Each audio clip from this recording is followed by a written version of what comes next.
Forum Giat Literasi Kabupaten Ende membangun taman baca untuk anak-anak SDK Pisa Tanah Au di wilayah Desa Dikosapu, Kecamatan Lepembusuke Lisoke, Kabupaten Ende, Pulau Flores.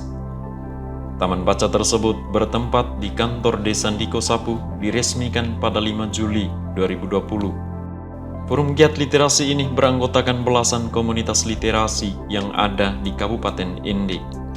Ada Taman Baca Anak Merdeka, Taman Baca Agape, Taman Baca Mustika, dan Taman Baca Sukacita. Ada juga Taman Baca Ilahone Nua, Play, Pustaka, Komunitas Ende Berbagi atau Rumah Baca Akar Ende, dan Acil Ende.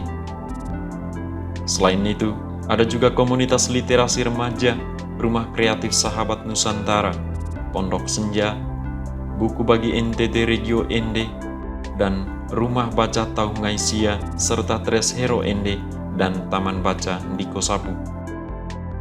Pada peresmian Taman Baca Dikosapu 5 Juli 2020 tersebut, sejumlah 40-an orang yang adalah perwakilan dari komunitas Taman Baca ini hadir di Dikosapu.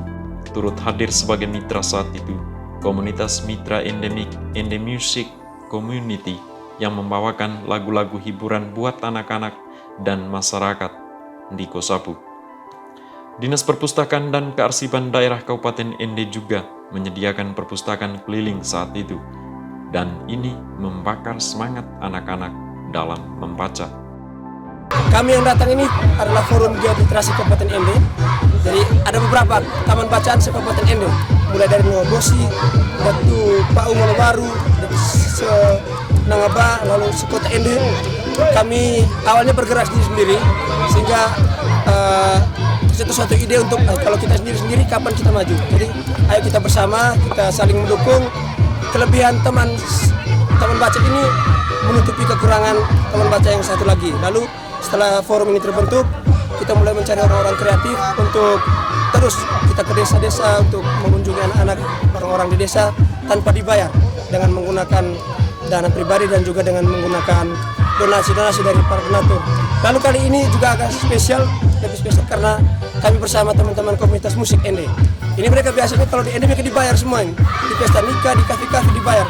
Tapi kami meminta dan mereka mau bergabung untuk menghibur masyarakat desa Dikosapu tanpa dibayar, dan mereka juga senang. Sangat luar biasa antusiasme anak. Kita selalu bilang kalau anak itu punya orang selalu beranggapan, untuk apa kamu bawa ini buku ke kampung-kampung, anak-anak tidak mau baca. Pengalaman kami mengatakan bahwa bukan anak-anak yang tidak mau baca, tapi bukunya tidak ada. Kita mau baca apa kalau buku tidak ada? Atau kalau mau baca kadang dengan paksaan. Jadi tidak usah dipaksa, yang penting dia senang. Dan bukunya itu menyenangkan buat dia. Bukan buku-buku yang seram dengan segala macam rumus, tapi dengan sesuai tingkatan umurnya. Jadi teman baca itu selain mereka belajar, mereka juga bisa bermain. Jadi bagaimana desa mengembangkan ide-ide, kita bisa saling belajar, sharing.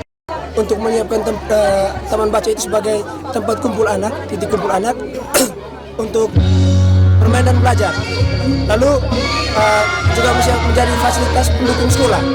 Artinya sekolah saja di sekolah sendiri tidak cukup dengan berbagai kurikulum, tuntutan yang guru berikan, sehingga anak tidak punya waktu untuk membaca buku bacaan yang benar-benar mereka inginkan. Pengalaman kita yang pernah sekolah, bahwa banyak buku-buku pelajaran sekolah itu buku-buku yang membosankan, banyak teks tulisan dan sebagainya. Jadi taman baca ini mengadakan buku-buku yang benar-benar ramah anak dan benar-benar sesuai dengan kebutuhan anak. Itu yang diharapkan. Jadi kedepannya harapan saya untuk desa bisa menyediakan buku-buku yang benar-benar ramah sesuai dengan usia anak. Saya harap lebih banyak desa yang welcome dengan kegiatan seperti ini.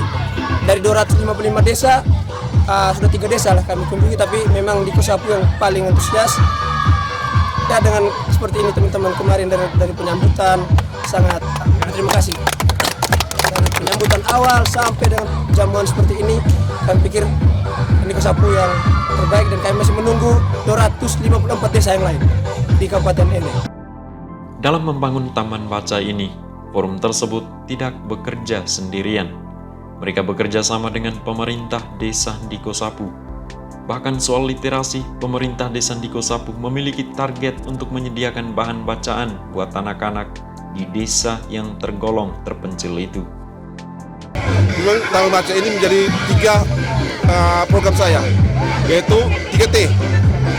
3T yaitu terangi hatiku, terangi pikiranku, dan terangi desaku. Maka saat ini program sedang berjalan. Pertama dari Taman Baca hari ini sudah realisasi selama 2 hari berada di Tikus Sapu ini. Saya bersyukur 3T saya yang pertama sudah terjawab.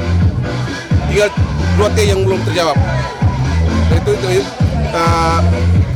infrastruktur seperti lampu jalan dan rehab kapela.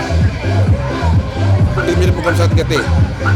Jadi kenapa saya bisa punya pemikiran seperti itu? Karena saya berpikir saya punya jaringan, saya punya teman. Desa yang saya pimpin ini desa sangat terpencil dan jauh dari kota. Apa salahnya saya menghadirkan Taman Baca di desa? Karena saya melihat anak-anak ini punya potensi, tapi hiburan hampir tidak ada. Maka itulah saya punya hati terpanggil untuk berdekatan, untuk bertemu dengan Pak Mario Gisi Raja, sehingga pada kemarin hampir sampai hari ini berada di desa Tikus Sapu. Saya mengharapkan agar kader-kader dari Tikus Sapu ini ada. Mungkin berawal dari sini, dari Taman Baca. Dibentuk dari Taman Baca ini seperti yang saya sampaikan bahwa Taman Baca adalah bagian dari rahimnya ibu. Masyarakat juga sangat mengapresiasi atas hadirnya Taman Baca ini. Pada peresmian Taman Baca tersebut, masyarakat Tikus Sapu dilibatkan dalam berbagai kegiatan dan menyediakan akomodasi buat kru Forum Giat Literasi Kabupaten Indik. Semua pihak tentu berharap Taman Baca ini dimanfaatkan semaksimal mungkin buat kemajuan anak-anak desa tersebut. Apen Saur, Flores TV.